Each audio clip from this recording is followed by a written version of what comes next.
नरेंद्र मोदी देश के प्रधानमंत्री हैं, हिंदू हृदय सम्राट थे, लेकिन उनको क्या बोला गया, जो जनरल कास्ट के द्वारा गोंडा में आंदोलन किया गया तो बोला गया मोदिया तेलिया है, तेल लगा दिया।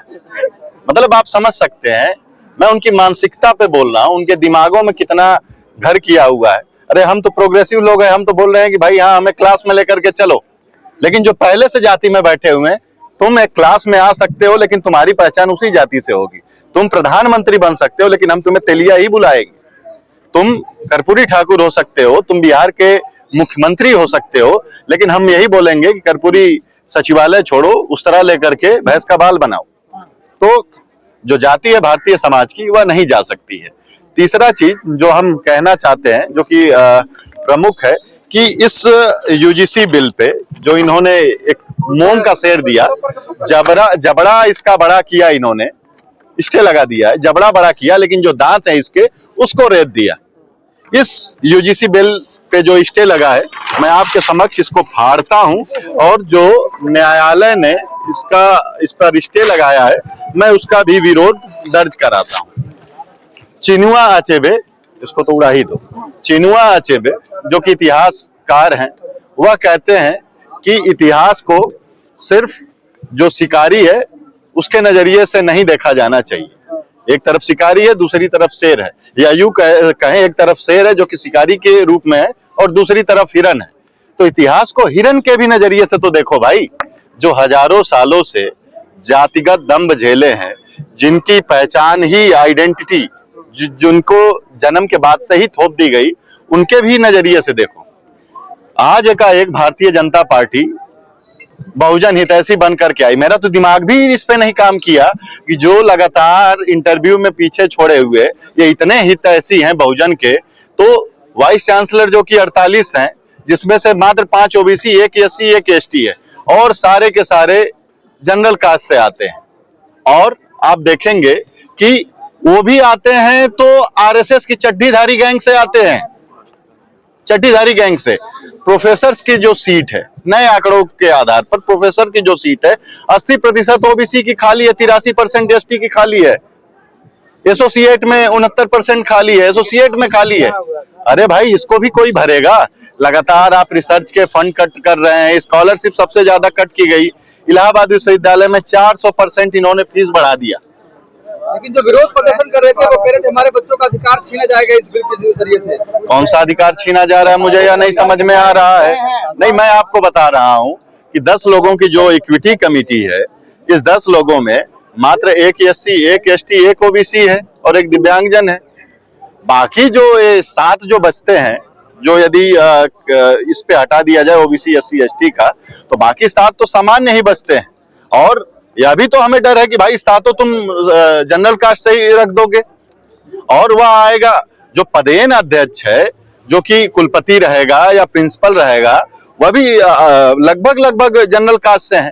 तो सवाल यह आता, हमने अभी मीडिया में देखा कि मीडिया में जो मनु मीडिया है, या कह सकते हैं जो चल रहा है, कि इनको चिंता है, अंजना ओम कश्यप जैसे लोगों को, कि भाई साहब यह बताइए कि 5 एससी और 1 ओबीसी, 5 ओबीसी, 1 एससी और 1 एसटी जो है वह तो आ जाता है इन खेमों से, बाकी मतलब इन सीटों पर कैसे कोई पदेन अध्यक्ष बन पाएगा? मतलब हमें यह नहीं समझ में आता है।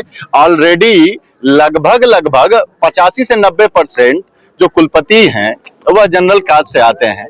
उसके बाद भी आपको चिंता है कि ये 10% भी होने चाहिए। यही बात फिर से आ जाती है इतिहासकार चिनुआ अचेबे की, कि एक बार इन चीजों को एक हिरन के भी नजरिए से तो देखो भाई।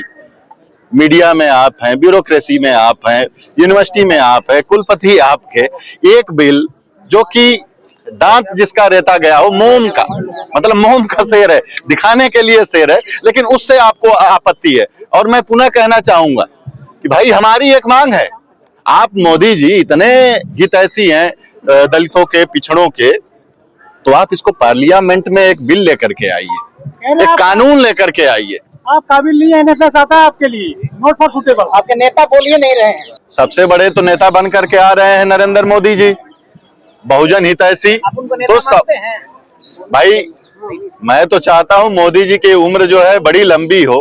कुछ दिनों पहले जेएनयू में नारे लगे कि मोदी तेरी कबर खुदेगी जेएनयू की धरती पे, उस विरोध प्रदर्शन के लिए छात्रों पर एफआईआर दर्ज हो गई, विश्वविद्यालय ने नोटिस जारी कर दिया।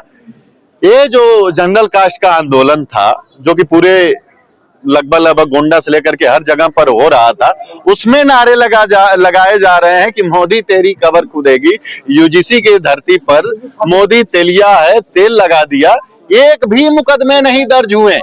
आप समझिए इस बात को। यही यूजीसी का बिल आ रहा था, इसी चीज को रोकने वाला था। हम लोग पूरे देश में, अभी हम लोगों की कल भी बात हुई, जो कि देश के विभिन्न विश्वविद्यालयों के छात्र हैं।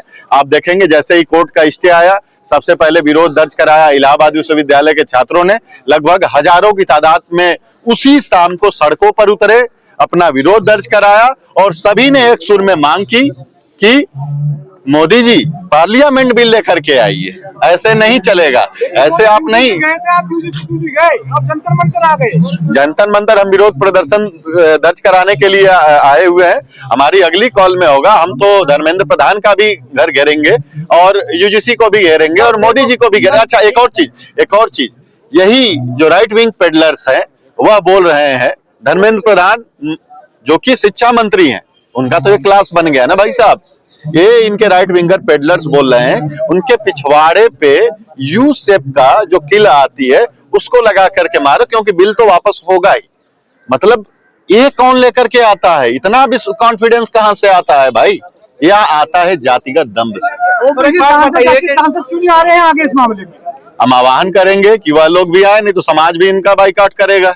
जब आप हमारा वोट लेकर के बनते हो, आप हमारा वोट लेकर के नेता बनते हो, जब बात आती है यूजीसी के बिल पे तो आप पीछे छुप जाते हो, तो ऐसे नहीं काम चलेगा। तमाम लोग बोल भी रहे हैं, ऐसा नहीं है कि नहीं बोल रहे हैं, लेकिन खुल करके आना होगा। और दूसरा यह चीज है, जो समाज की सच्चाई है, समाज की सच्चाई को भी आगे लाना होगा।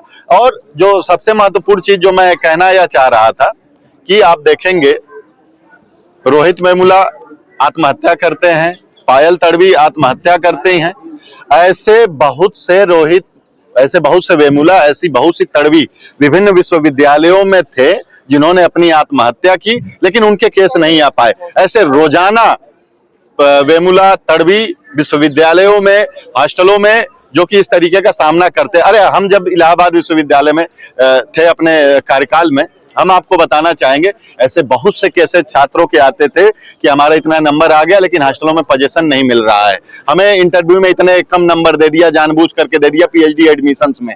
तो यह समाज की सच्चाई है, यह विश्वविद्यालयों की सच्चाई है। और जो लोग कह रहे हैं कि सवर्णों के साथ भी तो भेदभाव होता है, मतलब एक क्या मजाक आप कर रहे हैं? मतलब आप मुझे यह बताइए कि सवर्ण जो जनरल कास्ट के लोग आते हैं ग्रामीण पृष्ठभूमियों से लेकर के विश्वविद्यालय में, कौन सा उनको जाति को लेकर के उनका मजाक बना दिया गया है? भाई आप ऊपर बैठे हुए हैं, आप हल्का सा आपके खिलाफ एक नियम, आपके खिलाफ भी कहा है, एक तो कंट्रोल फायर यहाँ केंद्र सरकार के द्वारा की गई, आप उसमें खुल करके आ गए। आपके हिंदुत्व का जो नैरेटिव है उसके ऊपर आपका सवर्णत्व का नैरेटिव आ जाता है। सवर्णत्व जो है, जेएनयू के प्रोफेसर है वाईएस एलोन, उनका यह शब्द सवर्णत्व मतलब यह है कि आप हिंदू हृदय सम्राट से सीधे तेलिया लेते आए, तो भारतीय समाज में सवर्णत्व काम देता है। समझ गए ना? तो क्या एससी एसटी ओबीसी अब हिंदू राष्ट्र बना पाएंगे क्या? जिनको हिंदू राष्ट्र बनाना है, आप तो देख रहे हो वही लोग तेलिया बोलने लगे। और हिंदू राष्ट्र बनाने से किसको फायदा होगा?